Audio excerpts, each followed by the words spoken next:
Finally রান্নাবান্না complete, শুধু পেঁপের চাটনিটা করব।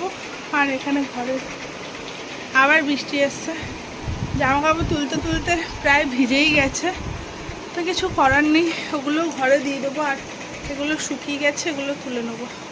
আর রান্নার ভিডিওটা এখানে শেয়ার করব না, ওটা শেয়ার করব আলাদা করে।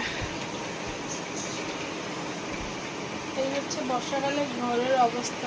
কালকে এগুলো হাতে কেচেছি, জামাগুলো কেচেছি, এতদিন রোদ্দুর উঠলো, কাচলাম না।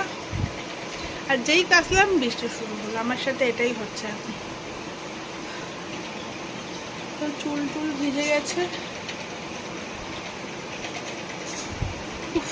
গরমে হাঁপিয়ে গেছি। তো এখন ঘরটা মুছবো, তো চলো ঘরটা মুছে নিই। আর ঘরটার ওপর ঝাড়াঝুড়ি করা হয়েছে, ডিপ ক্লিন করা হয়নি, কারণ ছেলে স্কুলে ছিল। তো পুজোর পর ভাবছি দিওয়ালির আগে ঘরটার পরিষ্কার করবো, তখন ছেলেরা স্কুল ছুটি থাকবে। আর আমার সাডেনলি এত ব্যাক পেন হচ্ছিল, তাই ঘরটা ঝেড়ে আর নিজের শরীর অসুস্থ করতে চাইনি, কারণ পুজোর সময় শরীর অসুস্থ থাকলে খুব সমস্যা হয়।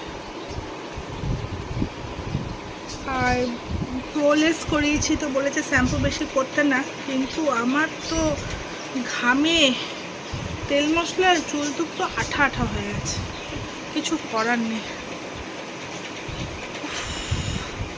তো চলো ঘরটার মুছে নিই।